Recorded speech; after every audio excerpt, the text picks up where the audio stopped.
Okay, I'd like to call this meeting to order. Please join me in the Pledge of Allegiance.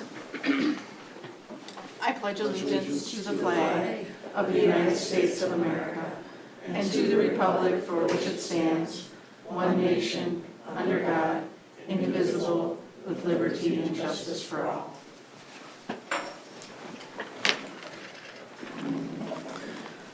Okay, tonight's roll call, all members are present. Next up is the open forum. In accordance to Board Policy 203, a 15-minute time period is set aside to receive citizen input through the open forum segment. We have a couple speakers tonight, and we set aside 3 minutes per speaker. So the first one up is Stacy Buckingham. You could come on up and state your name and address.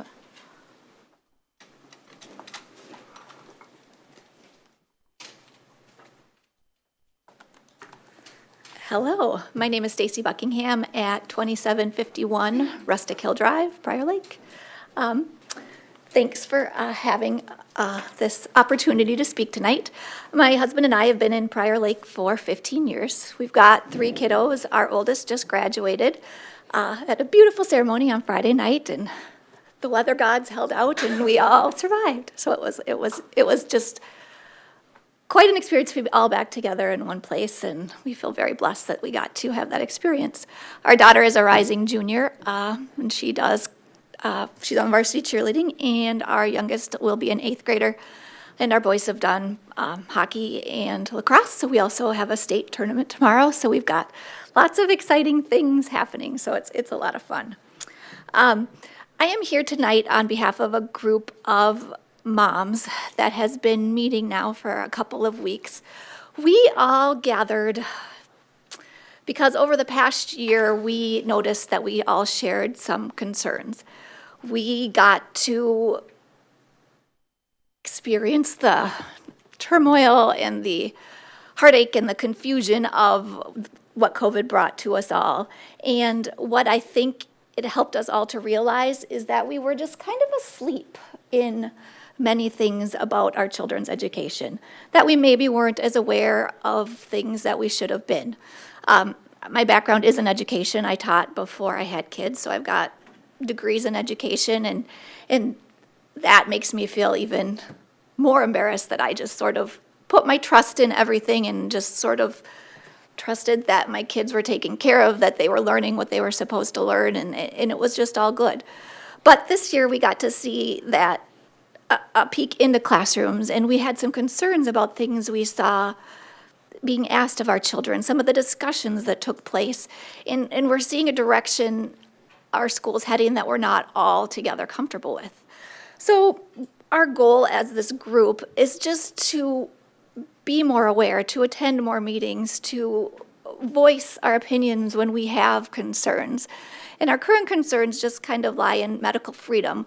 We don't want anyone to be forced to have a shot that they don't want to take. We don't want our children masked any longer. I think the science backs that up, that is not necessary, nor was it ever necessary. And now that we definitively have those answers, we just want to make sure that our children have the ability to see each other's smiles and to know what their teacher looks like when they see her at the grocery store without a mask on. Just those simple things that we have taken for granted for so long. We also just want to keep an eye on our academics. We've noticed test scores falling. We've noticed that there's a lot of push for equity in things that might not be in line with what we teach in our homes and our churches. And so we just want to make sure that our schools continue to follow and be the great places that they have always been. And transparency. So we want to just make sure that all the dollars and all the investments in time that our students and that our parents do are available to us. I know that we're doing some data requests and things, and so we're just here, and we just want to be aware that we're paying attention now and that we shouldn't have been, and we just thank you for all your service because we know that it's a hard job, and thank you for your time. Thank you.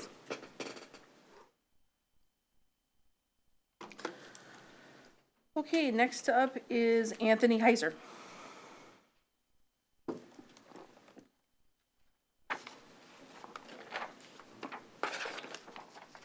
Hello, everybody. Good evening. My name's Anthony Heiser. I live at 17327 Wilderness Circle.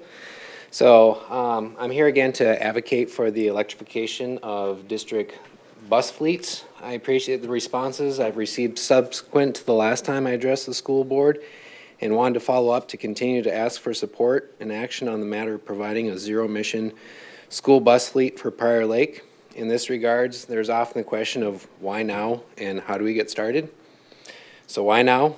The floodgates for vehicle electrification have begun, and targets are being set by all major consumer automakers to be carbon neutral in the timeframe of 2035 to 2040. Likewise, the commercial vehicle industry is following suit as aggressive legislation spearheaded by the California Air Resource Board, whose regulations 14 other states comply with, is targeting 100% compliance of zero-emission vehicles and transit buses by 2040, amongst other commercial vehicles being targeted, such as semi and waste trucks. To quote IC Bus's electric bus webpage, electric fleets are inevitable. Therefore, I encourage the school board to start the planning process. From the research I've done, the early adopters would reap the most benefits. First, there's the opportunity for subsidies from utilities on pilot projects. Here, this could provide the opportunity to jumpstart a fleet electrification program, including establishing the charging infrastructure. Secondly, there are various subsidies and grants available, of which some can be reapplied for on an annual basis. Here, this could allow the program to incrementally expand while also maximizing the benefits of these financial incentives. So how do we get started? From the research I've done, I would expect there would be a process of compounding stakeholder engagement. For example, 1, a school district indicates initial interest with a fleet operator. 2, a school district and fleet operator engage contact with the bus manufacturers. 3, a school district, fleet operator, and bus manufacturers engage local electric utilities regarding charging and infrastructure.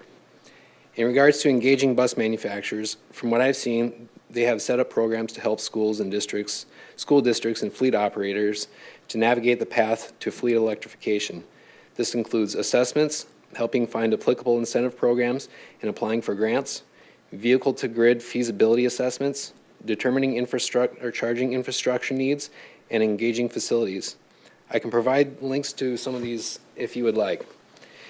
One such example is Thomas Built Bus's Electric Bus Authority program, which according to a recent press release reads that their network can offer school bus operators a comprehensive turnkey program that includes not only the buses and charging stations, but also planning and funding consultation, as well as infrastructure design and installation. And similarly, their website reads, our team of EV specialists, electric vehicles, has the experience, expertise, and partnerships to help you get started and reach your electric bus destination. So again, I just want to reiterate that I'm here to advocate for the electrification of the bus fleet in Prior Lake, and if you have any questions, please feel free to reach out to me directly. It's an area I'm involved with on a daily basis as a business development manager for the commercial electric vehicle industry, as well as an electrical engineer. So thank you for your time. Okay, next up is the approval of the agenda. Do I have a motion to approve the agenda as listed? So made. By Jonathan, second.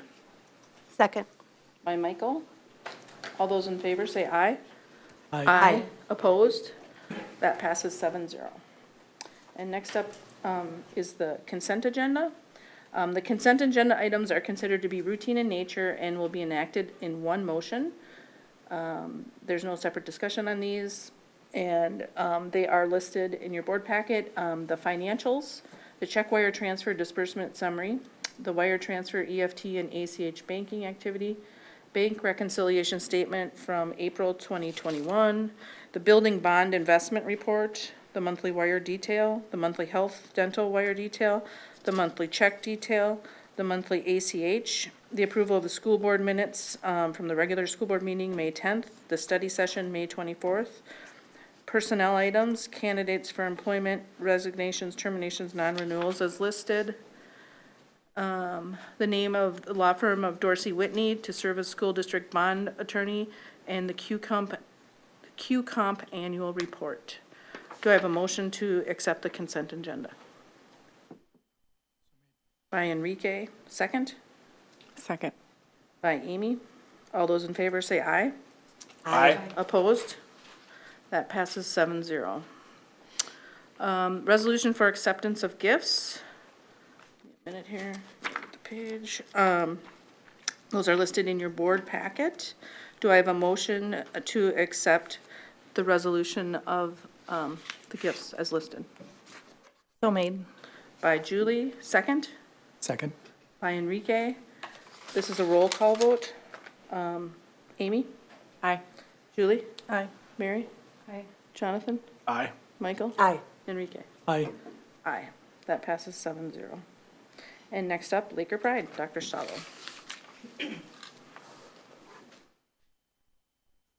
Good evening. It is so nice to be together and having the board all sitting closely without masks and having so many people here for the meeting. So thanks for being here this evening.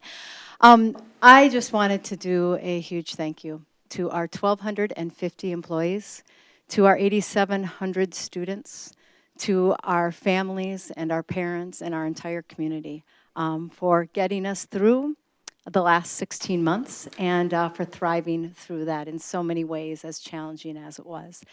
And while we had leaders and staff members and parents and students across the district step up in unbelievable ways, there are two people this evening during Laker Pride that I would like to recognize. So I would ask Beth Fuller to please join me up front, first of all.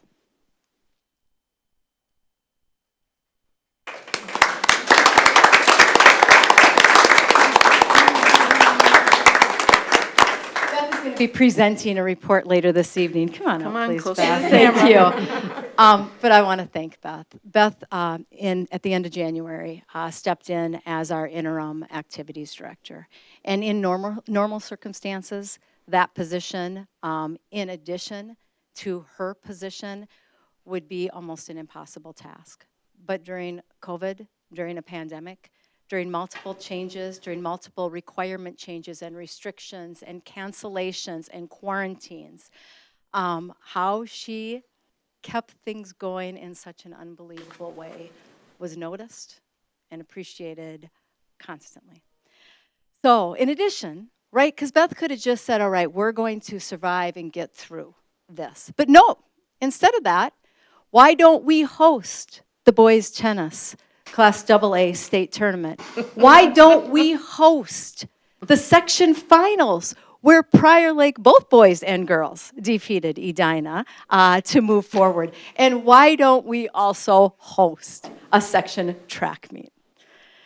So all of those things, in addition to the end of the year banquets and awards and all of those things that were on her plate, I just want you to know, Beth, how much I appreciate you, how much I know our staff and our families and our kids appreciate you, because they were the winners in all of this. So thank you. You are always showing us Laker Pride, but you certainly did over the last 6 months.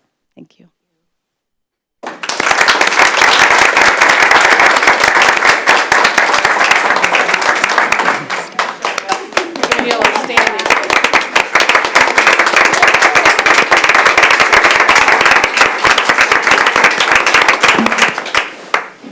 Being as humble as Beth is and the servant leader that Beth is, the last thing she wants is any attention, and certainly does not want to say anything this evening. But she will later. She'll get a chance to later.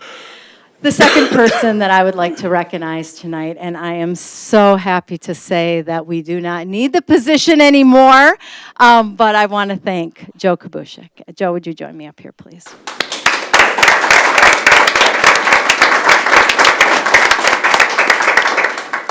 As Joe's making his way up front, I want you all to know that last Friday at our all-district end-of-the-year event, Joe was recognized and awarded the District Leadership Award, which is an amazing tribute by colleagues for the leadership and the work that Joe always does, but especially this year. I said that day that I don't think I knew what I was asking, And I don't think Joe knew what I was asking when I said, would you please be willing to serve as the COVID-19 district coordinator this year? And Joe not only said yes to that, he threw himself into it wholeheartedly. He became an unbelievable learner because this was new for all of us. We didn't go through administrative training on how to lead during a pandemic. So he first had to be a huge learner so that we knew what needed to be in place from a safety perspective from every single protocol that we had. And he did it. He did it with calm during chaos. He did it with responsiveness, even though I can't imagine how many emails and phone calls and texts he was getting. I know he was getting an awful lot from me, but a lot of other people as well. And he did it with just such a positive attitude and a can-do attitude of, we're going to do this, and we're going to get through this. And his calm and confidence gave all of us calm and confidence at times when changes were being made so quickly and decisions were made so quickly, and we were trying to constantly keep up. So I want you to know how much I appreciate you, how much I admire you, and how lucky we were to have you at the helm during this really hard year. So thank you very much.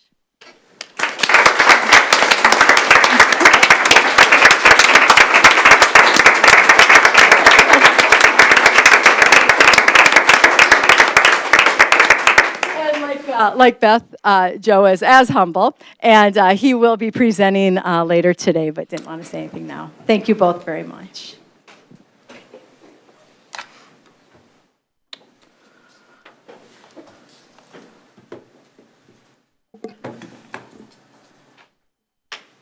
Okay, next up is personnel items. Jim? Board Chair, board members, Superintendent Stallo, I bring forward to you a resolution tonight, excuse me, placing an employee on ULA. If you remember, in April, you acted on 2 resolutions. Those are the resolutions to propose ULA. This is actually taking that action. Since that time, we've had a resignation, so that leaves us with 1 resolution to take action on tonight. Our normal process is to read the resolutions aloud and a roll call vote. All right, I'll read the resolution and then ask for a motion in a second. Resolution placing employee on unrequested leave of absence, whereas on April 12th, 2021, the school board of ISD 719 adopted a resolution proposing the placement of Jeff Holmberg, Assistant Superintendent, on unrequested leave of absence on the grounds of financial limitations and discontinuance of position, whereas the written notice of the proposed placement on unrequested leave of absence was sent to Mr. Holmberg on April 15th, 2021, whereas the written notice contained a statement setting forth the reasons for the proposed placement, as well as a statement that Mr. Holmberg was entitled to a hearing provided he make a request in writing within 14 days of receipt of the said notice, and if no hearing was requested within the said 14 period, it is constituted acquiesced by Mr. Holmberg to the school board's proposed action, whereas no written request from Mr. Holmberg for a hearing has been received, whereas the failure to make a written request for a hearing within 14 days after receipt of the notice of the proposed placement on unrequested leave of absence constitutes acquiescence by Mr. Holmberg to be placed on unrequested leave of absence, whereas the notice to Mr. Holmberg also stated that he was offered to be employed as the Director of Teaching and Learning effective July 1st, 2021, that he had to notify the superintendent by May 15th, 2021 of his acceptance or rejection of that offer, and that failure to notify the superintendents of acceptance of that offer would be deemed to be a rejection of the offer, and whereas Mr. Holmberg did not notify the superintendent of his acceptance of that offer, he has, as a result, rejected that offer. Now therefore be it resolved by the School Board of ISD 719 that Jeffrey Holmberg be and hereby is placed on unrequested leave of absence on the grounds of financial limitations and discontinuance of position at the end of the 2020-21 school year effective June 30th without pay or fringe benefits. This action is to be taken in accordance with the 2020-2022 collective bargaining agreement between the school district and the Prior Lake Savage Administrators Association and Minnesota Statute, Section 122A410, Subdivision 10. Be it resolved that a notice of placement on unrequested leave, together with a copy of this resolution, be forwarded to Mr. Holmberg and placed in his personnel file along with a copy of the notice and resolution of April 12th, 2021. I have the resolution. Do I have a motion? So made. by Jonathan, second Second.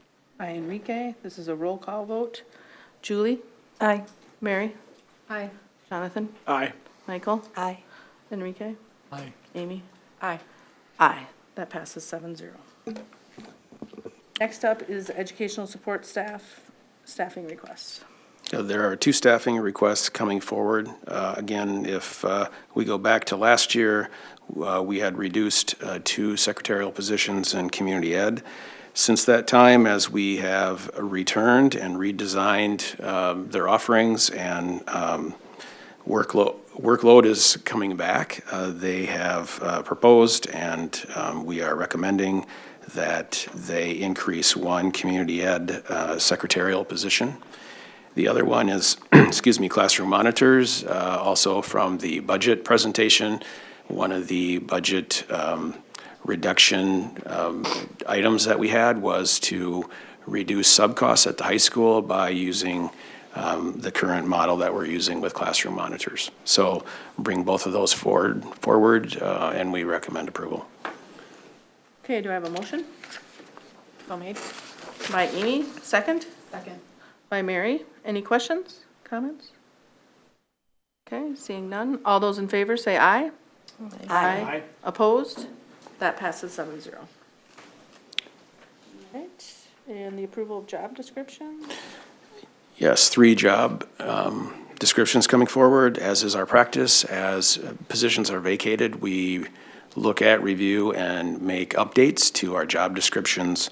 And so there are 3 of them coming forward: accounts payable specialist, kids company coordinator, and that community education secretary. For the most part, the qualifications, not a lot of changes. Mostly it's updates. A lot of these had many years on them since they were last updated, so. Okay, do I have a motion to accept the job descriptions as listed? So made. By Mary, second? Second. By Michael. Any questions or comments? Seeing none, all those in favor say aye. Aye. That passes 7-0. All right, and next up is unfinished business, Morris Leatherman presentation. Peter is up.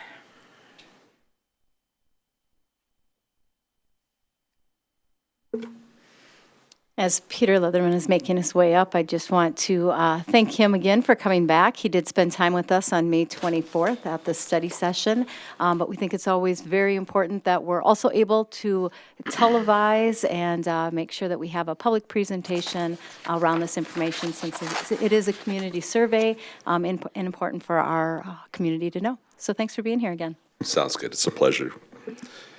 Just to review with everybody what we undertook for the district, we spoke with 400 randomly selected residents across the Prior Lake area school district. That 400 sample is projectable to within plus or minus 5% in 95 out of 100 cases. So that's classified as the overall portion. We also did a parent balloon within that, and the parent balloon simply is we take the number of approximately 30% of parents that are in the overall, call in an additional amount of parents, and now we have a statistically significant subsample of parents that we can pull out and look at their opinions and attitudes. That 300 is projectable to plus or minus 5.5%. The interviews were conducted back April 27th to May 13th. The average interview time was 14 minutes. Non-response rate back then was 5.5%. And to put up some demographics for the community, just to understand the makeup of the sample overall. And this is the overall sample. Amongst the community as a whole, a majority of people are cell phone only households now, 51%. 9% are landline only, they still exist. And it's a very specific demographic. And then 40% have both landline and cell phones. Looking at the demographics, first off, when we look at residential longevity, it comes in at about 11 years is the typical resident that they've lived in the district. You can see 23% have been in the district for 5 years or less, while 27% have been here for over 20 years. The average age comes in just over 44 years old, with 22% being between 18 and 34, and 30% being over the age of 55. 18% indicated they had preschool children or infants in the household. 33% had a child attending the Prior Lake Savage area schools, and 59% were empty nesters. And the caveat with that always, that does not imply an age, just lack of presence of a child. Continuing, Republicans were 38%, Democrats 35%, Independents 22%. If we look at political ideology, 42% conservative, 31% moderate, and 24% classified themselves as liberal. 79% indicated their ethnicity was white, 6% African American, 5% each Hispanic, Latino, or Asian Pacific Islander, and 3% Native American. And the financially stressed versus the financially comfortable asked folks to think about their income and compare it to their expenses. And how is it matching up? Is their income exceeding their expenses, or is their expenses exceeding their income? At that point in time, this has been a fluid situation. Ending the survey on May 13th may seem like a recent event, but in this question on the financial situation in the household, you were about at the average we saw back then. That now has dropped down to about 32% financially stressed. It has continued to improve from the high water mark that we saw. And the high water mark of the financially stressed of this entire pandemic over the last 16 months was right after the second shutdown, right around Thanksgiving, when Governor Walz did that across the state. And we saw that jump across the state into the low 50s. Last set of demographics then, 16% indicated they were renters.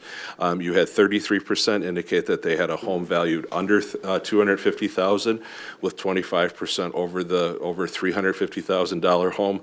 And that is not necessarily replicate what this county's going to find, because people are overestimating, and in the past 6 weeks they're overestimating greatly as they hear about neighbors or friends that sold their house for $50,000, $60,000 more than they were asking. So just to give you that little caveat with this. 51% were college graduates, 19% high school graduates or less, and 28% had some college experience.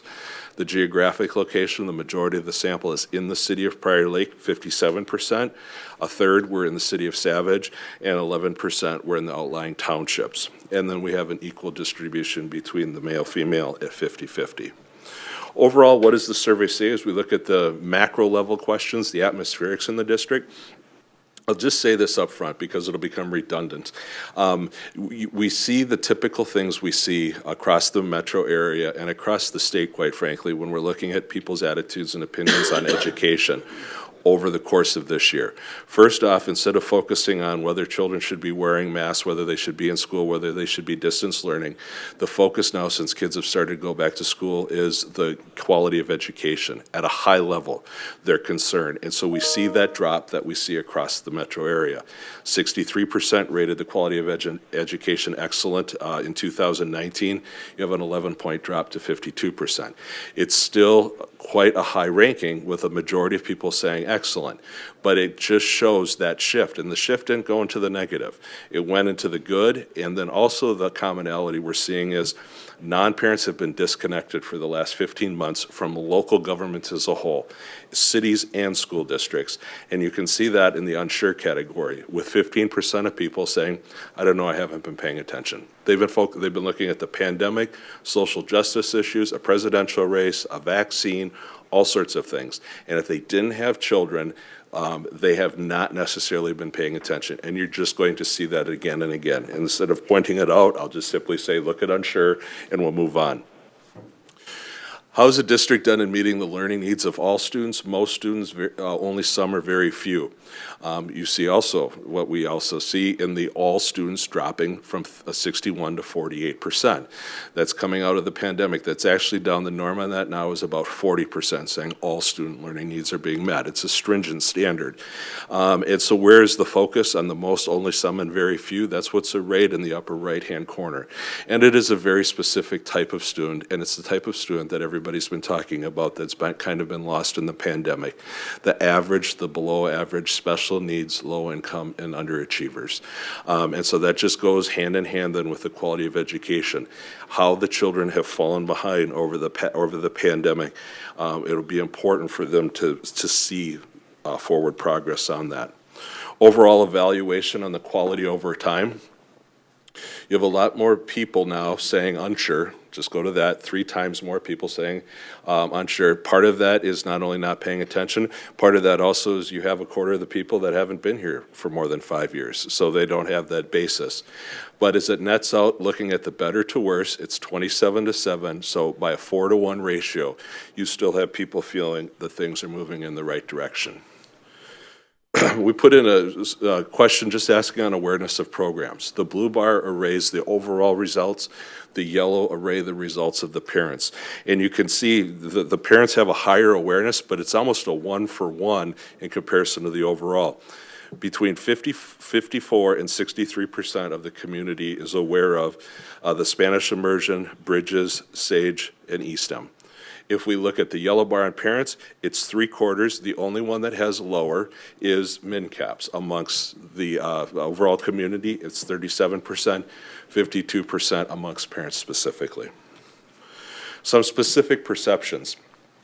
The first one is simply, does the school district spend taxpayers' money effectively and efficiently? 2019, you were at about the highest that we've had in a long time at 84%. That's dropped 20 points. Has it gone into the disagreement? No, that's only up 2 points. It's gone into the unsure category, and it's predominantly made up of non-parents. The norm on that right now is about 55%. So comparatively, you're still strong. Do they trust you to do what's right for children? This has been one that we've watched over the course of the pandemic, this and decision-making. And you've had some shifts across the metro area and across the state on trust as the arguments continued on what to do for students over the course of the school year and how they should be taught. Overall, though, you still have about 80% indicating they trust you to do what's right. Disagreement didn't go up, but 8% said they were unsure. Are they proud and would recommend the schools? The agreement dropped 9 points. It all went into the uncertain category. Disagreement did not change on that. What about doing a good job of communicating? Well, communication obviously has been a very fluid situation through the course of the pandemic, where sometimes you'd communicate on a monthly, maybe weekly. Now it seems over the course of the pandemic, it's almost an hourly type thing. So it's a much more stringent standard. And we'll see specifically when we look at parents' evaluations of how the districts communicated later on. The districts has done a very good job in communication. 78% agree with that, 14% basically unchanged from 2019. Are the schools a good value for the investment? That's dropped 9 points, all into the uncertain category. Disagreement did not rise. The decision-making, that has gone hand in hand with the trust. We do see a 13-point drop, primarily all into the unsure category. And the 16% that indicated that they disagree, about half of that disagreement was based on decisions dealing with COVID. 3 questions that we didn't ask in the 2019 survey. First off, does the district only consider a property tax increase request after careful consideration of all alternatives? 67% agree with that, 15% are unsure, and 15% disagree, and 18% are unsure.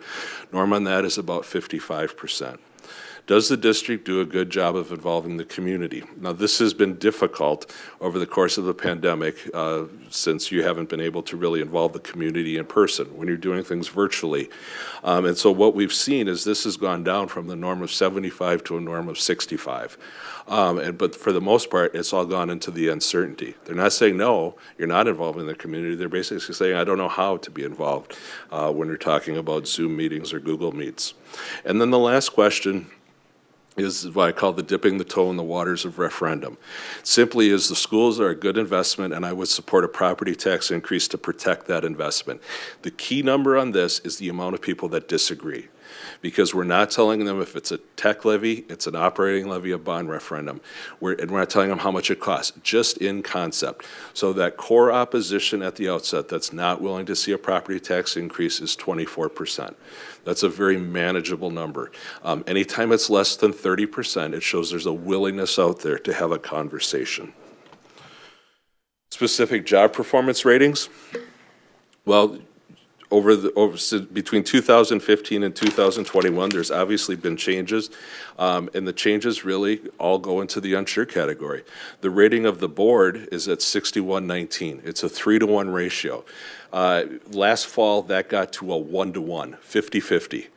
It's improved now across the state. The norm is 2-to-1. So at 3-to-1, it's still strong, but you can see the uncertainty jump from 7 to 20%. Superintendent and administration, 61-18, about 3.5 to 1. Norm on that right now is 2.5 to 1. So it's relatively strong, but the uncertainty moved from 9 to 21%. And then the teachers and instructional staff, 82% favorable, 6% unfavorable, with 12% unsure. Even the teachers doubled in uncertainty. And so I've been telling clients, because we've seen this again and again, it's almost like you need a reacquaintance with the community, and especially with non-parents, about what's been happening in the district, specifically over the course of the last 16 months. Financial management, 58% favorable, 19% unfavorable. The 19% unfavorable is unchanged from 2019. The favorable is down from 77%, but you have 20 points more people saying they're unsure. And that is almost a 1-for-1 of non-parents at this point in time. Property tax climate, as I mentioned when I was out here to the work session, this is the first time I've been in the Prior Lake Savage Area School District where I don't call you a property tax hostile climate. And by saying that, it's looking at the very high and somewhat high category. And the threshold we always use is 50% in that category. If you have a majority of people saying that their taxes are high, we consider it a tax hostile. You can see, to keep the chart not so busy, I just looked at 2019 total taxes. The high category, it was at 55%. It's down to 43%. On school, the perception of school taxes, that was 59% high 2 years ago. That's down to 34%. So you've moved out of the tax hostile category. I classify you as tax sensitive at this point, but it's an important distinction because it all comes down to a willingness to listen. And when you have a majority of people saying, my taxes are high, it's hard to even have a conversation to get them to consider the cost-benefit analysis on a potential levy request. Are the districts adequately funded? Is the district adequately funded? This is also the common theme. What's come out of the pandemic is the increased perception that districts have lots of money. And it comes from two sources, and one is dominating it right now. The first time we picked this up was last summer. And we asked people this question in numerous school districts and in a statewide across the state.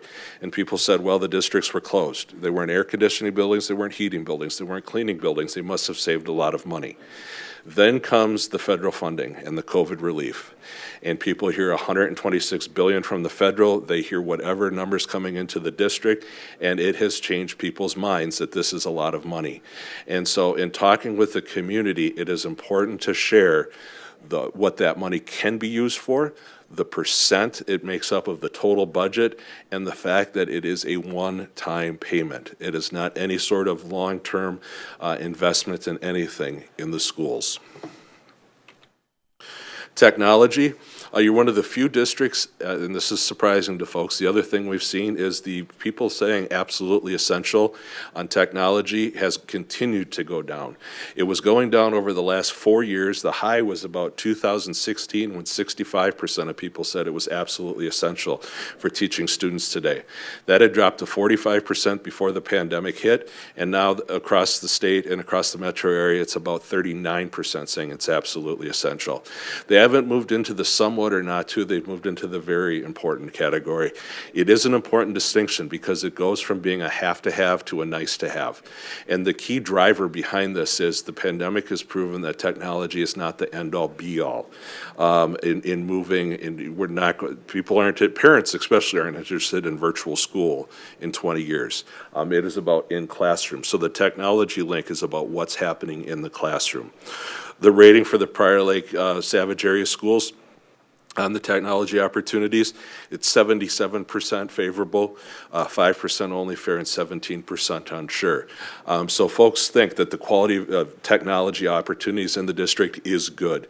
The key discussion will be in a tech levy is not that things they're not good, it's how do you move from good to excellent? And more importantly, how does it impact in-person learning in the classroom for students? What's the predisposition of the referendum at the outset? This simply asks, if you heard the district was asking for a property tax increase, are you against all, are you for all, or are you persuadable, for some and against others? If we go back to that earlier dip the toe in the water referendum question, 24% disagreed with that statement, 24% on this slide said, I'm against any property tax increase. That's the core opposition. 21% are for all, but you can see the majority, 53%, are persuadable. Now, we move from in concept to asking a specific dollar amount. And then we flesh out a little bit of Minnesota nice, and then you ask for a dollar amount, 30% now say, okay, nothing. So you have that 6-point increase. Anytime that's under 35%, that's a manageable number. So it's very typical to be somewhere between 28 and 35% on the nothing at the outset. Where does it come in? If we take out the nothing, adding the nothing, it comes in at about $7 a month, but the nothing supports nothing. So if we look at those that are willing to accept a property tax increase, comes in roughly the $13 to $15 range is where folks are comfortable at the outset. Now, is the number set in stone? It's not. It's meant to set a guardrail, to realize the further you go away from that number, it has to include things that the community highly supports. So we did the pretest simply is we haven't told them any facts, any messages, or any reasons for or against. We simply tell them if the district proposed a capital projects levy for technology for $3.5 million over the next 10 years. And that we told them the purpose is it would allow the district to have a dedicated source of funding for educational technology so that every K-12 student could continue to have their own school district issued device. Funding would be used for instructional software, networking infrastructure, and staff to support the use of technology. And then we told them on a $400,000 home, it would be $17 per month, and on a $500,000 home, it would be $21 a month. So it is a bit above, but we've told them what the funding is used for. And you see 63% support to 26% opposed and 12% are unsure. If we look at intensity, strong support is almost double strong opposition. If we look at the reasons at the outset, the blue bars are the reasons for support, the red bars are the reason for opposition. Technology important and education's important are 42% of the supporters. The key is going to be need. People vote and make a decision to support a property tax increase if they think something's needed and if there's a logical consequence if it doesn't pass. On the need side, you have 7% say needed, 5% talk about students need their own device, 5% said it's needed for the potential for distance learning, 2% need software. You have about 15% of folks talking on a need basis. And over the course of the discussion, if you decide to go, that's going to be the important point to get through. On that cost-benefit analysis that people make on election day, what am I getting and how much it costs, that need factor has to come into play. What's the reason for opposition? Taxes are too high at 8%. Poor spending at 6%. You see 4% say this isn't needed, and 3% talk about too focused on technology. It's not needed, and too focused on technology is almost a 1-for-1 amongst non-parents. And you can see only 2% said the actual cost of what we tested was too high. We tested 4 arguments in support and 3 in opposition. The first two arguments on this list have the most impact. The first one is important to invest in technology-based safety and security enhancements at our schools. 52% said it made them much more likely to support. 80% said it may have an impact on their vote to support. Up-to-date technology is the key to ensuring students have connection to anytime, anywhere learning. 51% indicated it made them much more likely to support. 80% said it could impact their vote. The other 2 are lower. They still have majorities indicating that it would impact their vote potentially. To fully offer cutting-edge technology opportunities like neighboring school districts, technology spending for classrooms must be increased, 36 and a total of 67. And to keep competitive with top-rate school districts, Prior Lake Savage area schools should be ranked higher in technology opportunities, 32 with an impact of 60. What about arguments in opposition? What leads the list? Funding for local schools is adequate, and they need to spend the money they have better. 26% say it makes them much more likely to oppose, 50% impact. You can see the arguments in opposition, though, have much less total, the impact and the reach. Taxes are going up too quickly, 24% with an impact of 50, and the too much being able to use technology effectively and efficiently is given too much emphasis today, 21 and 38%. So the point of this now is to put the arguments out there on both sides. We haven't created an atypical respondent up to this point. So we understand where they are at this outset without information and to look at it after we've given them information. And keeping in mind at the outset, we're at 63% support to 26% opposition. After the arguments, it goes to 64% support to 27% opposition with 10% unsure. So there is a little bit of an uptick in support. That's what we want to see. It was at a district just before I came here that it actually went down after, so it's a little bit of a concern. It just shows you that the anti-arguments are a little bit more powerful than the support arguments. This nets out about neutral. But it's interesting now, we've given these folks a lot of information. And thinking back to that dip our toe in the water referendum question, 24% at the outset were against anything. Only 3% have been picked up in opposition on this once they understand the funding, the cost, the impact on their own property tax bill, and all the arguments we've put into the mix. A few other areas we touched on for the first time. We asked simply, what's the meaning of equity? This has been a fascinating question to ask across the metro area, and your folks vary. They are all over the board. Only 2 or 3 items hit double digits. Equal opportunities for all at 23%, and then 10% each saying treat all students the same and a high-quality education for all. If we asked us 4 specific statements on diversity focused on the district and employees supporting and embracing racial diversity, 70% agree, 7% disagree. Teachers and staff understand and respond, 68-7. Staff have the knowledge and skills to deal with diversity, 61-11, and staff reach out and seek input from communities of color, 49-7. Those that have an opinion on this overwhelmingly say the district's doing a good job, that they agree that the district's doing that. But you can see you have a high level of uncertainty, from 24% all the way up to 45%. So once again, this isn't necessarily going out there and changing people's minds about what to think. It's giving them information so they can make a decision. Where are folks getting their information? The Grapevine is alive and lush in the Prior Lake Area Savage School District. It leads the list. This is open-ended, and they can tell us whatever they want. And this coincides with what we're seeing across the state. You still have a powerful local newspaper. But overall, as local newspapers have dissipated and become less focused, if they still exist, less focused on education, what's taken and filled that vacuum across the state is the Grapevine. And in an open-ended response, 1 in 5 people tell us, I get my information from somebody else. 19%, extraordinarily high, still say the local newspaper, 18% the district newsletter, 12% each website and email. Then coming down, teachers and staff, 4%, I think sometimes people are surprised that 4% say they get their information from social media, but social media has had, say, a tough 2-3 years. I mean, not a lot of people want to admit that that's their primary source of information. The level of information in an evaluation. It was 71% saying they were very informed.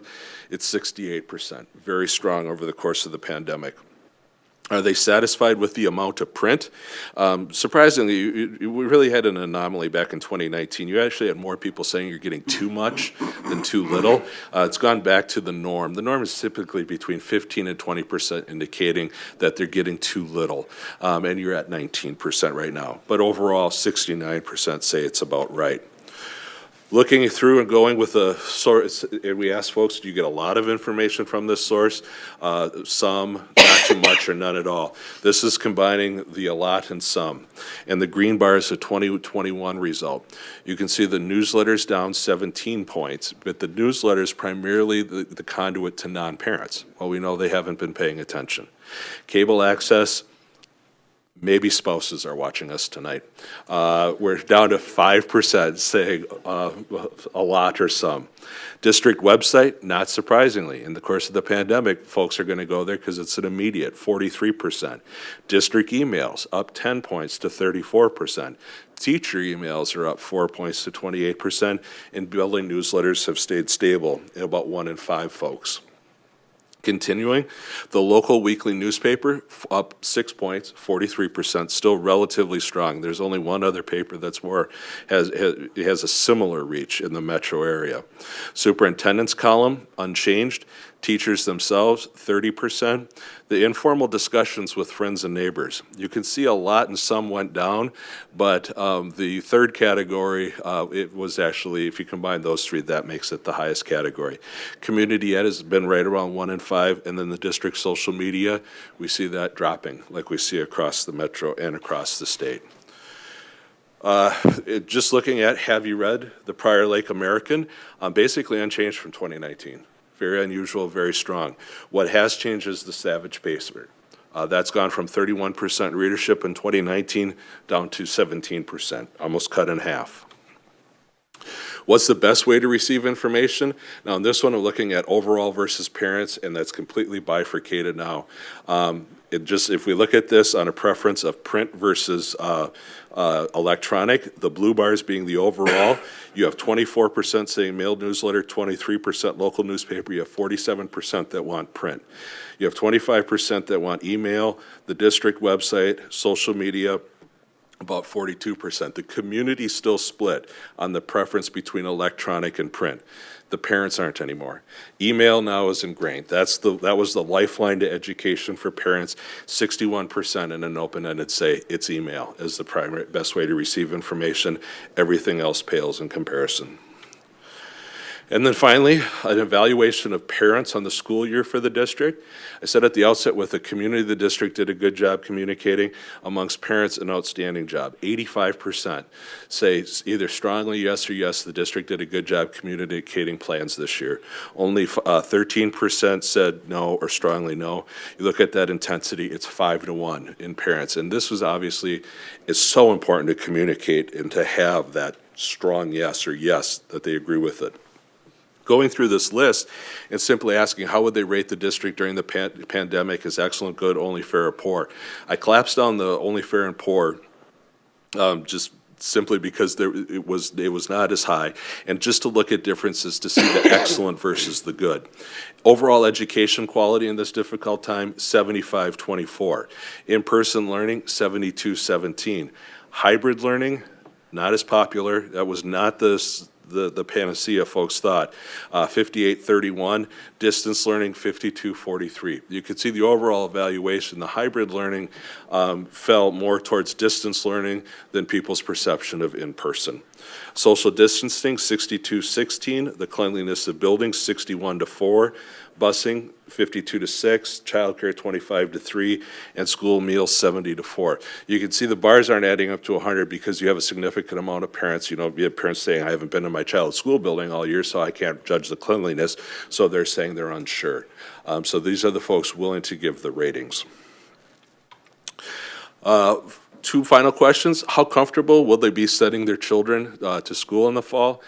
Your parents are absolutely comfortable sending their children to the school. That's the high we have the entire spring. 74% saying very comfortable, a total of 92% saying at least somewhat comfortable. Only 5% are saying not to or not at all. And then interest in a full-time online option in the future, once the pandemic's over. School districts have been looking at this over the course of the year to see, since some parents chose distance learning, is this something that they'd want to continue? You have less interest than other districts. You have 15% in the very likely and somewhat likely category, and if you use standard marketing, and ours is conservative, we tell you to take half of the very likely and a quarter of the somewhat likely. So if you do that, you have about interest perhaps of 5% of parents to have their children in a full-time online option. I'd be happy to answer any questions. Okay, thank you. Anyone have any questions? Go ahead. No, I'm giving you the look. Go ahead, Mayor. Go first. Well, during the study session, when you, first of all, thank you very much. Am I on? I'm not on. That's why Oh, I you was are? so quiet. Yeah. First of all, thank you very, very much for this thorough presentation. Obviously, it's the second time we've heard it.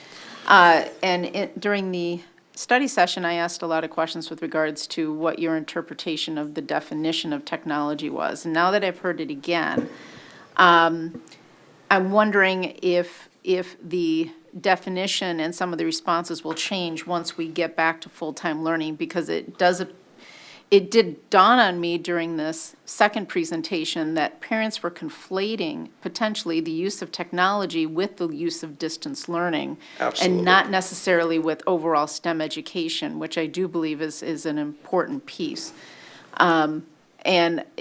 So depending on how we approach this, should we move from, let's say, the questions that you posed in the survey to more the comprehensive or holistic view of the definition of technology as it benefits educational outcomes? Absolutely. The key is the in-person. We found across the state, across the metro, folks really aren't interested in investing in technology if it thinks it's going to keep their kids at home. Working with the Edina School District that just passed their technology levy, and Edina is obviously not a good litmus test for anybody to look at, but the clear theme that came out of that campaign was, in talking with parents, there wasn't necessarily interest. The concern was, okay, is this just going to be used so that we can enhance things, to be able to have kids learn from home? They want it to be connected to the classroom, and then they also want to connect it to curriculum and programming and things like that, not just to have a device for a device's sake, but to link it then not only to programs and curriculum, but the academic quality in the classroom. It's a critical piece of this coming out. Because you're right, for the last 16 months, the mindset has been technology has been the conduit to keep the kids home. That needs to switch, and Edina was successful in doing that. Another question that I had is, as you were talking about a couple of them, I'm glad you brought up Edina and all that, because you had a question in there about how do we compare or keeping up with the Joneses, Yep. basically, with other school districts. Geographically and demographically, we're kind of a unique set. We're across the river.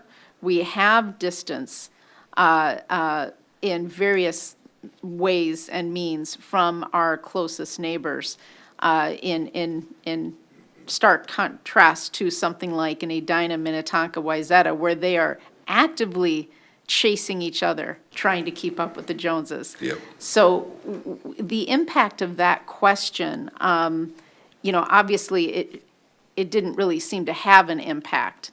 But in a time where we are seeing shrinking demographics, how much should we try to use that to our advantage? You named the 3 school districts that argument is effective in. For the most part, what we find, and in working with school districts all over the state for 27 years, they always want to always test how we compare. And unless you're those 3 school districts, it's the Minnesota ethos. This is our school district, that's theirs, they do things their way, we do things our way. The comparative can help with parents, but they're already extremely supportive at the outset. It doesn't change any everybody who's persuadable's mind.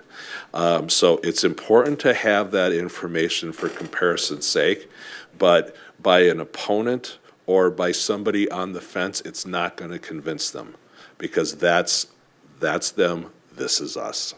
That's what I thought. Thank you for confirming that. I was always interested in your, the other thing that I wanted to ask about is, there was a comment that you made this time that I didn't catch last time that talked about parents' awareness of education and how that has changed since the pandemic, and how more have moved into the unsure category. Non-parents. Non-parents. Yes, yeah. What about parents? I mean, because, before, when they send their kids to school, they weren't in the same room listening to the teacher.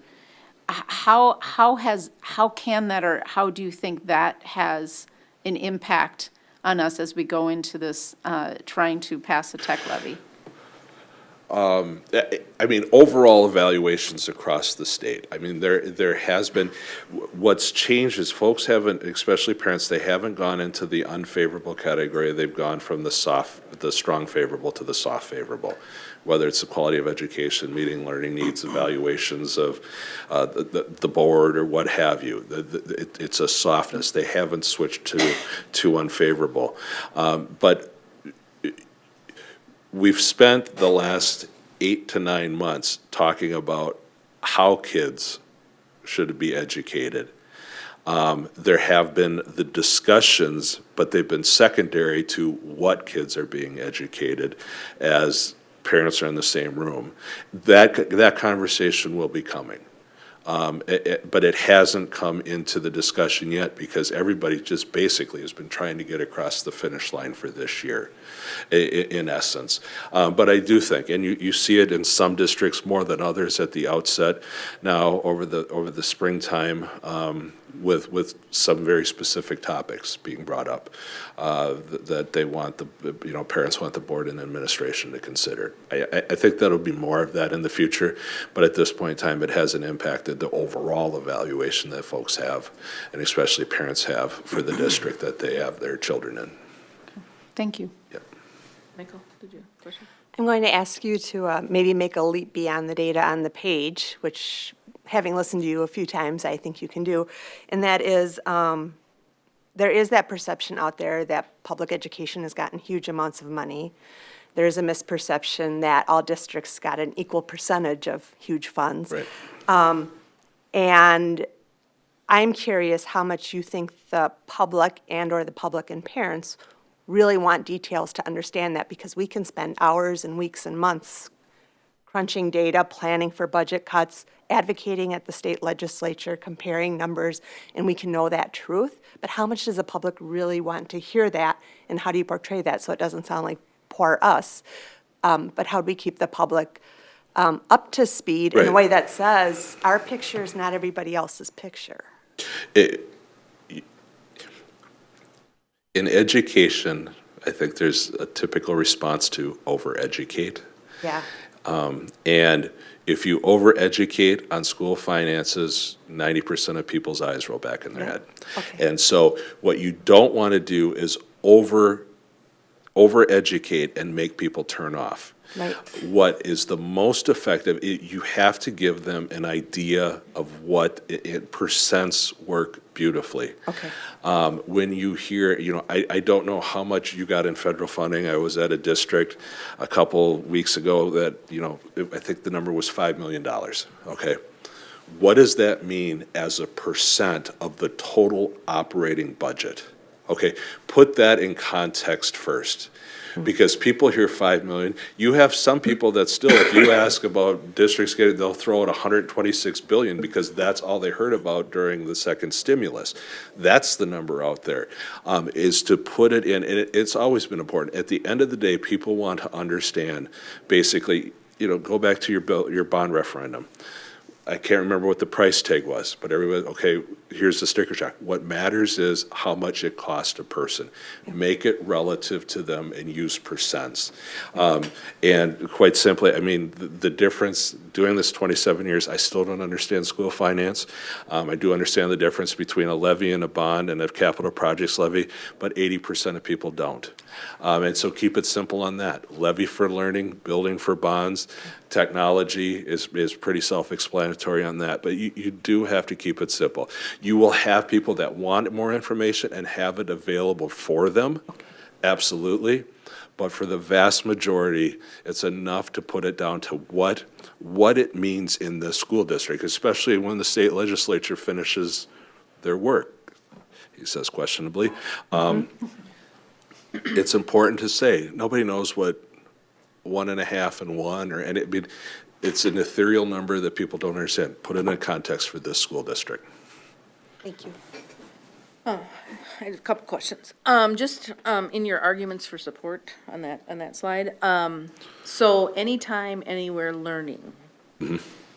So what does that mean in comparison? Like, okay, so I think, oh, maybe hybrid, maybe no, we don't want that. What's anytime? It's the flexibility. Okay. It really is, and it also, the other key theme, we didn't test it specifically, but in other districts on tech levy, is the ability to collaborate outside the classroom with teachers and other students. Keeping in mind, it's focused on the classroom, but it allows students to have that flexibility. The one thing that people did take away from the pandemic at the outset, they do remember, is how difficult the transition was. And they don't want to go back. They're willing, it's almost like an insurance policy. I'm willing to invest in some of this, and that's why it is, one-for-one devices in a lot of districts was unthinkable until the last 18 months. One of them. Yeah, Yeah, and so that really has kind of changed. So you're allowing anytime, anywhere learning, but the majority of it's, In the classroom. yeah. Okay, and then safety and security. Can you just expound on that a little bit more as far as, is it just the building security? It will lead any list if it's a bond referendum or technology, if it's safety and security. It has not, doing this, I've been, when Columbine happened in the late 90s, it took about 18 months to 2 years, and people kind of, okay, safety and security didn't lead every single list. Since Newtown, Connecticut, and that elementary school, it has not changed. If safety and security is on a list and technology can help enhance it, or a bond referendum for security, all of those sorts of things, it will always lead the list. And at the same time, if you ask your folks, does the district provide a safe learning environment? You will have 95% say, yes, you do. But you will have 80 to 85% saying, I will support a property tax increase. It's almost another version of insurance. You can never be too safe. It's never changed since Newtown, Connecticut. Anyone else? Questions? Mary? I had one more follow-up question about what or how, let's say we go out for well, hopefully we will go out for this. What do you believe, if you could synthesize it, what do you think that the population that you surveyed is expecting from their dollars? I guess, I know that's a broad question, but I mean, Stacy just brought up safety and security, and I mean, the concept of what we're dealing with and the way it's interpreted is very, very different to everybody.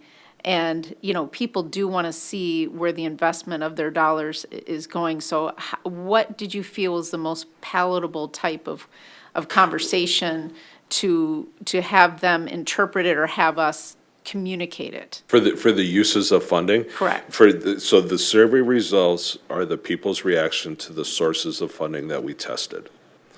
I'll just reread it again. So this is the specific. It would provide the district a dedicated source of funding for educational technology so every K-12 student could continue to have their own school district issued device. Funding would also be used for instructional software, networking infrastructure, and staff to support the use of technology. And then the dollar amount was given. So that specific use, that's what people are reacting. If you add to it or take away from it, it would change the context of it. But that's kind of the general guide, the guardrails of what people were told and the expectation then with the cost that they would be getting. Okay, thank you. Yeah, my, kind of simple methodology questions. The reason for someone's position on levy and also the equity, the questions about equity where people gave responses, it looks to me like those were open-ended. And Correct. then you We kind of collapsed, grouped- yep, you called them into collapsed them? categories. Yes, sir. Okay, so you weren't giving them responses, those were open-ended. Yep, they can tell us whatever, and obviously the meaning of equity, there was much more disparity. That's what I was gonna Yeah, ask, is there anything different, out of the ordinary from other districts with that specific question? On equity Yeah, itself, on the meaning of equity and some of those diversity statements. well, what is unique is on the diversity statements themselves, you have much higher levels of uncertainty than other districts that have asked similar. Now, not every district has asked specifically the same, but you have more uncertainty in people saying, I'm not willing to make an evaluation one way or the other. As a whole, with the opportunities, I mean, what's unique is the disparity of the different responses. I mean, folks tend to, equity triggers something, and it's kind of a clear theme. But when just with equity, you have a 2% scatter category, and you had people talking about equity in their home. That's what it means to them.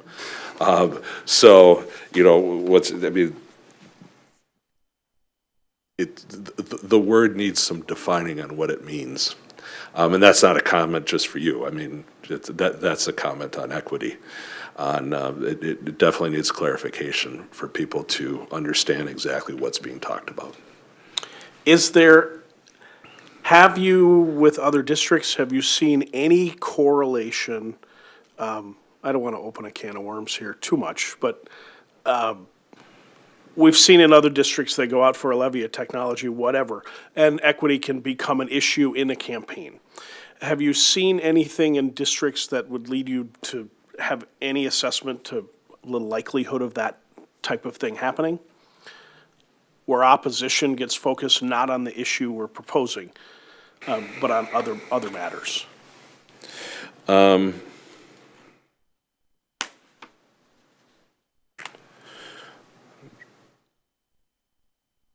Probably asking you to stretch the data there. I'm not going to stretch this data. I will make a generic comment based on 27 years of doing this. People that want to vote no in Minnesota want to come up with another reason for not supporting public education than they just don't want to see their taxes increased. And through the years, I've heard everything from, I would support it if it was 7 years instead of 10 years, the length of the levy, okay? You move it to 7, they still vote no, okay? Pork, I mean, I'm not trying to invalidate any of those opinions, but it provides, and oftentimes I can think of a few districts that then go out and try to make that argument, okay, whatever the issue is, that the issue du jour, and they think, okay, we gave them information, we communicate everything, and then they still vote no. And so it was never about that issue, and that's not to put down the actual issue that folks have. I mean, they're real and genuine. But for the most part, people separate. It's counterintuitive, especially for a parent, if I have some specific, do you want to cut off your nose to spite your face? Is technically what it comes down to. And in operating levies and capital projects levy especially, you can have an honest debate on buildings, all of those sorts of things, the who, what, where, when, why.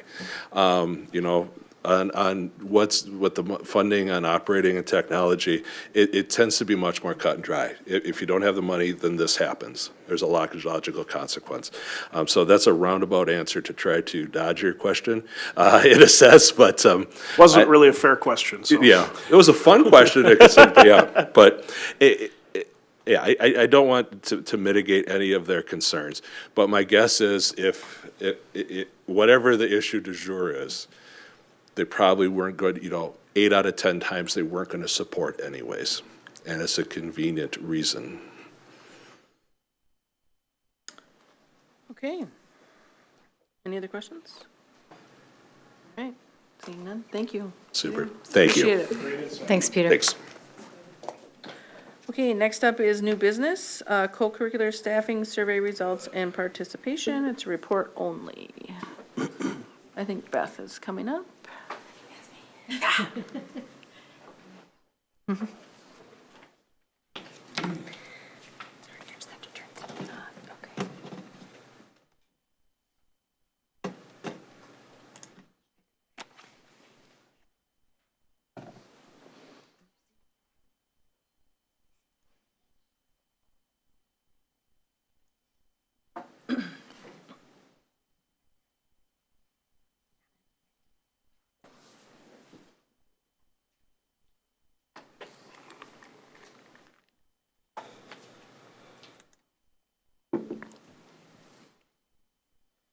Okay.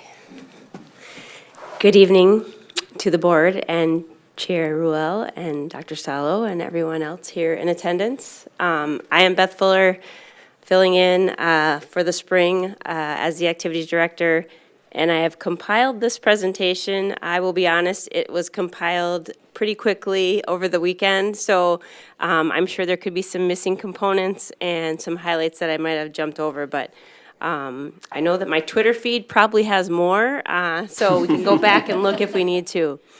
I used a former presentation, and I've done this presentation when Eric Rodin was here back in the day. I've done it before, and I've done it maybe 1 or 2 times, but Russ Reitz was much more technology oriented, and so he did most of these. So we'll go through and do the best we can here. So I just started, we ask all of our coaches, of course, to start with their purpose statement, and so I started with mine, and based on the presentation here tonight, hopefully you know that basically I just want everyone to have a place in high school, to have a positive experience and provide opportunities to as many of our students as we can. And I want to support the coaches and advisors as much as possible in their roles and make it all happen as much as we can. This year obviously was very unusual. I did still leave the definition of success that we had in a previous slide because I do feel like that is still what we're trying to do. We're trying to create lifelong memories. We're trying to develop lifelong relationships. Having had students, I've been here quite a while, and as a guidance counselor, I had many students come back and visit and talk about their experience both in high school, looking back on it, and then as they moved on to college, and now, and I see them at games and such with their kids and families, and so it's pretty exciting to see that just love and kindness, and many of them stay in the area or come back and visit the area. So all of that is important to us to make sure that our programming is helping to develop that. We also want to teach and learn lifelong lessons. Not everybody comes to us as a full citizen right away, and so we do have some of those harder situations where it is important to have some accountability, help students understand what they need to learn, to be part of a team, all of those things. And a keyword up there today I see is resilient. Obviously this year has taught many of them so many ways to be resilient and about themselves, what they can do to keep going and keep forging ahead no matter what changes around you. And there were many changes this year, so I do think we learned a lot this year. That leads into the next one that kind of talks about all of the new protocols that we had this year. They changed many times, and so we went from everything with shutdowns to no pods anywhere. Then we went into, You could have 25 kids on a court, no spectators, everyone wearing masks and face shields. So it ran the gambit, obviously. I would say communication was key this year, just trying to keep our website updated. It was very interesting to listen to the last slide because I do wonder how people got communication sometimes, or if it was word of mouth, that kind of thing. But I know we kept trying different ways to talk to students on Schoology, to send emails to parents, to post things on our website, and it took a lot. And there was a lot of redoing things constantly and getting that information out. As we got to the winter sports, it became a event by event activity. So you had to get pass lists and protocols to your visiting teams and things like that. So it took quite a bit this year. I want to appreciate, obviously, everyone that helped make it happen, but for sure the custodial staff, our activities staff, I see them sitting in the back row, so I'm going to make sure they get a shout out. But they did a tremendous amount of work in keeping all of the cleaning protocols and everything that we needed to have happen with the information and pass lists. It was a big job, and we all learned a lot about Google Docs and how to make it happen for sure. And then the third one is live streaming. And I'll keep mentioning Russ. He was a huge proponent of getting live streaming going with some of our sports, and we had a lot of parents and a couple boosters that helped promote it in some of the sports. But this year, we needed to do it for as many as we could, and we did. And we learned how, and we were forging ahead with that. So hopefully, we can continue to do that and have a lot of ways that students can be seen by grandparents, families, or people from not our area. So that was some of the key things. I put this in here. This is just the most updated information on MSHSL enrollment. You'll see that Prior Lake has jumped up a few pegs to the 3rd spot. And what it basically means is some of our competitive teams are now shuffled into some different sections in terms of who they're going to compete against next year. And you can see that most of the ranges for student enrollment, once you jump down to Prior Lake, then the next 5 to 7 are pretty close. So it could be any of us that are right there. And I think it'll give some of our teams an opportunity to compete against some other people. We shifted in some places and not others, and so the coaches are kind of taking a look at that. Some of them are still wrapping up seasons right now, but some are looking ahead to see what's going to happen in their next adventure next year. We have a summary for fall, winter, and spring as well. I left the 2019 enrollment on here because I thought it might be interesting just for you to check it out to see if numbers changed a lot. For the most part, they were down a little bit in some areas, but overall they were pretty close, all things considered. I put a star, like for example, on girls swim and dive. It was 60, we brought it to 41 this year, and some of that was pool limitations. So you can only have so many kids in the lane at a time, and so many divers and swimmers in the area. So some of it was based on restricted areas, and then the fall play, it's usually a musical. This year it was a play, so that number is very different because musical generally has a lot more participants and technical crew. So there's quite a few changes there. In the winter season, much of the same. You can see that some things were down again, but some things stayed the same. So you'll have a chance to look through that and look it over. Again, the stars are if we limited the space based on participant numbers and masking and social distancing, all of those things. We did not have intramurals this year. That was one thing that we were not able to offer just because of the different pods mixing together. So that reflects in there as well. When we get to the activities, it's just been amazing this year to see how both the student participants and the advisors found ways to make it happen, whether it was virtually or not. And so their numbers were actually very strong this year. So I want to give a shout out to them overall.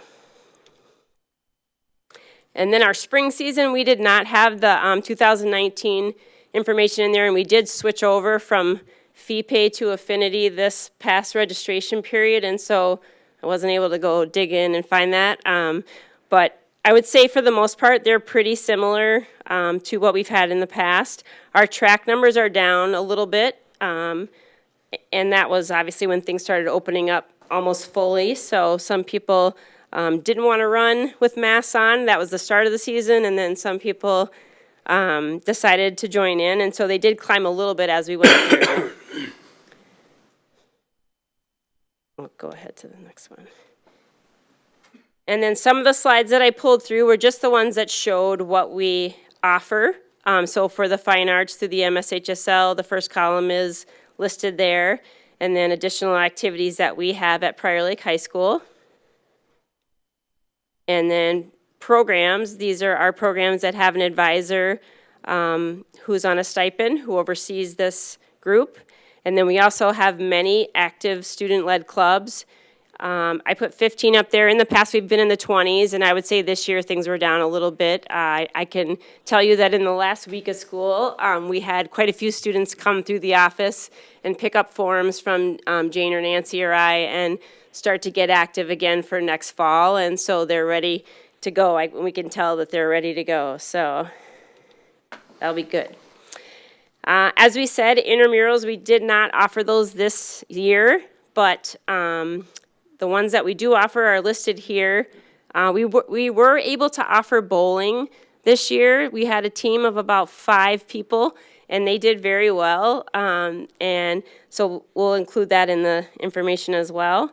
And then last year we talked about adding in co-ed volleyball, and so we're hoping that we'll be able to kick that off next fall. And then all of the independent providers, many of those are in the spring right now, and so they're really going and having a good season, some of them, and then others are just beginning or will begin soon. So this is the fall scoreboard update.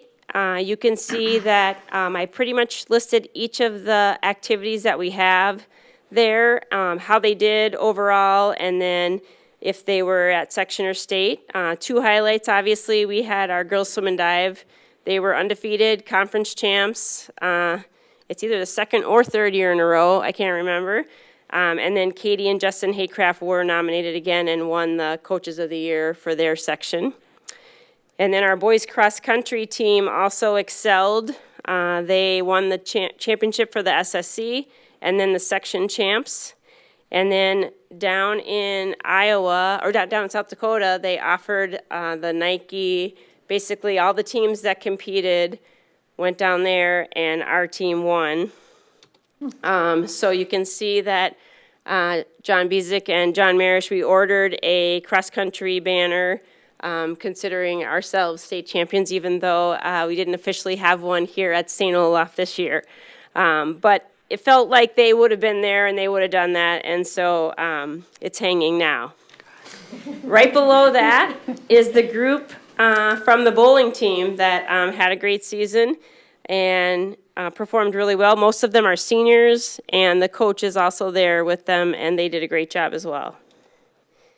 Winter season, again, listing everyone's record and how each of the groups and teams did. In the winter, there was also some individual accomplishments beyond the team accomplishments as well. Alan Kaler, state champ in wrestling, and Colton Sund also attended state and performed, but did not come away with the medal, but still a great opportunity to get there.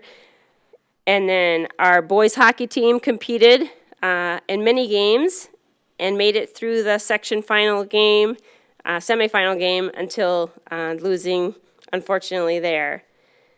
Girls hockey, we had a finalist for the goalie award, and she did a wonderful job coming in, and got to watch a lot of games where she really competed hard and kept our team in it.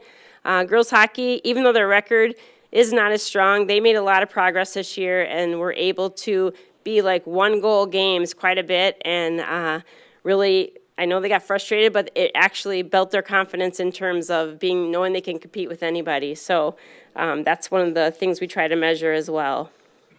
Boys swim and dive, again, top notch, won the SSC champs, and then competed very well. We have a tough section for swim and dive for boys. The next one is cheer. They were able to do some virtual competitions throughout the season, and then ended up placing first in the national comp cheer and game day division for their team. Our Nordic ski, again, boys SSC champs and section champs, and we had some good performances at state as well. Alpine ski, we were hoping the whole girls team was going to get to go. They were so close in their section, and they almost made it, but Ashley George was able to go, and then Josh Carlson went for boys. Gymnastics, we had one qualifier, and that was great to see. And then I just threw a few pictures in here of some of the people that competed. And then on this slide, I also added that Knowledge Bowl and speech. Had 2 teams that went to state. The Knowledge Bowl, they created their own system for buzzing in virtually and made that happen, and then were able to go to this national competition that was between 3 different states and had an amazing time. And if you get to talk to Brian Olson, the advisor, you'll learn a lot. He has a lot to say, and it was a great accomplishment, so kudos to him. And then Prior Lake speech, we had quite a few students, again, make it to state in different categories, and they just had an overall really strong team. It was one of their first times getting 3rd in their section, so they were pretty happy with themselves as well. This slide is Peyton Blado was our Selected Athena Award winner, and she has a lot of accolades, and if you got to watch the senior presentation, she has done a lot in terms of lacrosse. She's just what you would want from a player, and I think I listed here, she won the Jackie Pitts Award, and I didn't know what that was when it first came out on Twitter, so I looked it up, and it's for seniors that kind of go above and beyond service to their community, their school, and their sport, and are just really dedicated to all of that, and she definitely is that and stands out, as well as playing some soccer and hockey during her career at Prior Lake High School. Then I had a few updates for choir and band. Obviously, they didn't get to do the performances that they wanted to traditionally throughout the years, but they were all able to find a way to still celebrate and sing virtually. And they still had 6 all-state singers for choir selected, and they had 5 students earn SSC all-conference honors.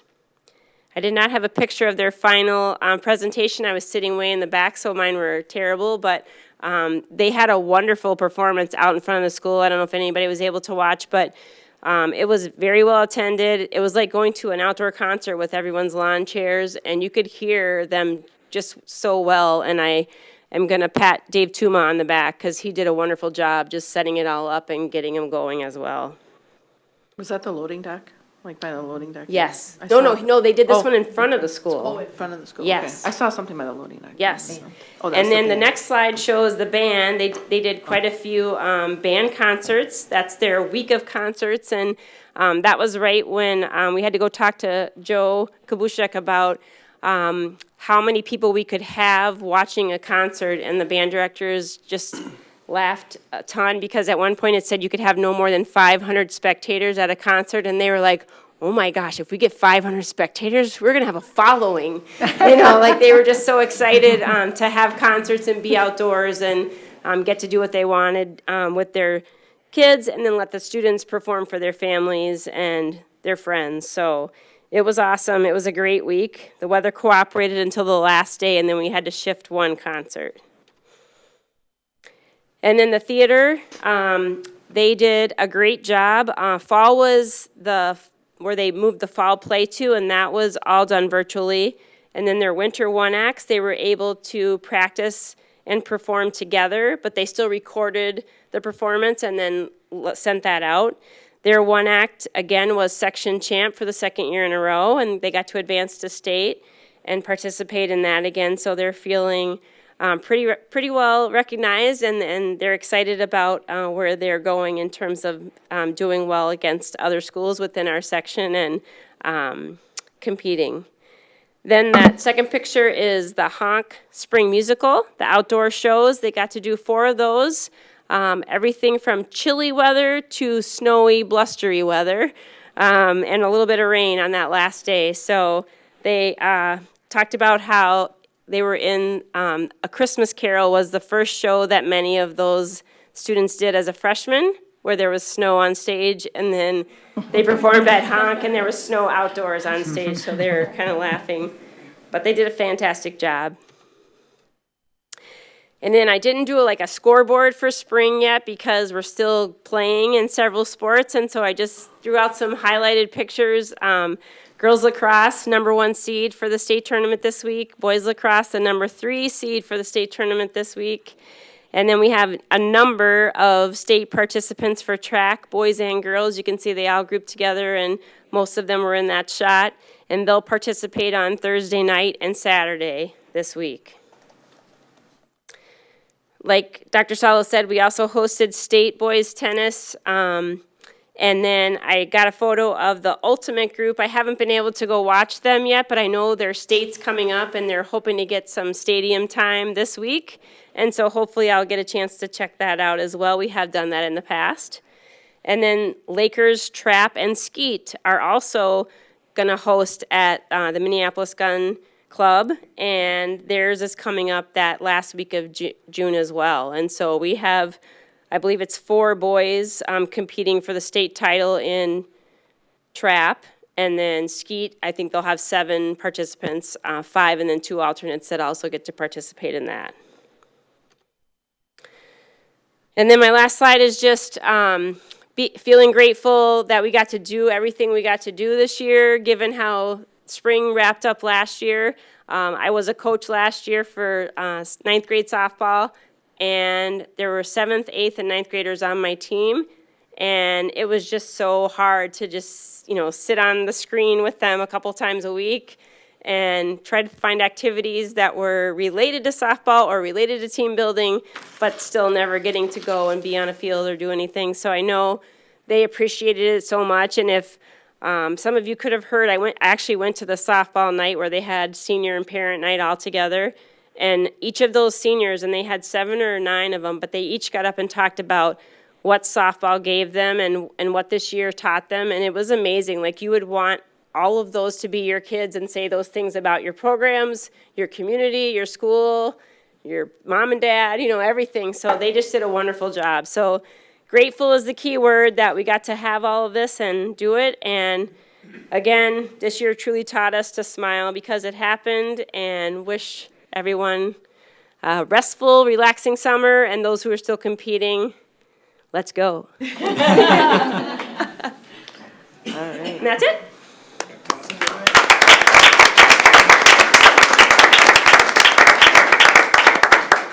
Thank you, Beth. You did an awesome job. Thank you. You're up to Russ's standards, if you ask me. Oh, gosh. Go beyond. Thank you for that. It's very comprehensive. I think it kind of was the journey of COVID, a lot of it. It's kind of echoes the way of how it's been going for us. And so it's, I know everyone's really feeling like the light is at the end of the tunnel, and especially as we sit here, the closest we've been together in 15 months. So thank you for all you've done for the program and keeping us going, especially these last 6 months. With that, are we good? Any comments? All right. Thanks. All right. Next up is the 2021-22 preliminary budget approval.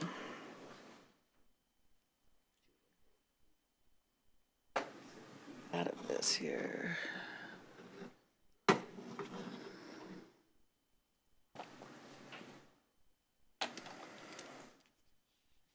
Well, good evening, Board Chair Ruel, Dr. Stallo, board members. Tonight we're going to go over our budget, the preliminary budget for next year. As you know, all of our work that we do the budget aligns to our strategic plan, our core values, vision, and our strategic directions. I'm just reviewing our enrollment history. Our latest enrollment as May 17. We're still working on our final budget or enrollment for the end of the year. As you know, we were sitting about 8642 as of the middle of May. So as we are projecting for next year, as we know, our budget is based on enrollment, the majority of it. And so you can see that we had discussed and the board approved us to move forward with 188 additional students for next year. So we're looking at, for K-12, 8,851 students. For our revenue projections, we are, have 0% on the basic formula for FY22. As you know, the legislature is convened today, so we're hoping we're hearing something soon as to what that adjustment will be for next year, if any. As you know, you heard Peter Leatherman talk a little bit about budgeting and money. I was reviewing a few things over the past several days, and since 2000, the year 2000, the basic formula was about 70% of school districts' budget. Today, it's 53%. So when we talk about basic formula, an increase of basic formula, it really is affecting only about 53% of our budget, or half of it. So you can see, even if we received 1%, it's really about $500,000 for our school district. And so that's really just not a lot of money. If you think in terms of our total overall budget for revenue is $105 million, we're getting an additional $500,000.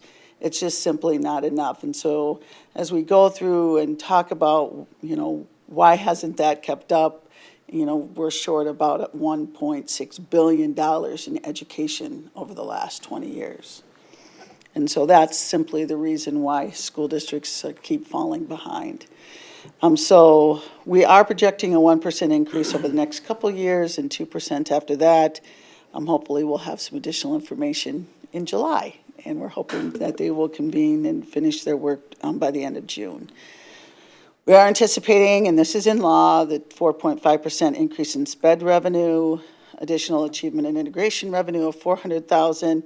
We're reinstating our lost gate receipts and other lost revenue total for this year, about $200,000. We're utilizing one-time ESSER funds of $683,000.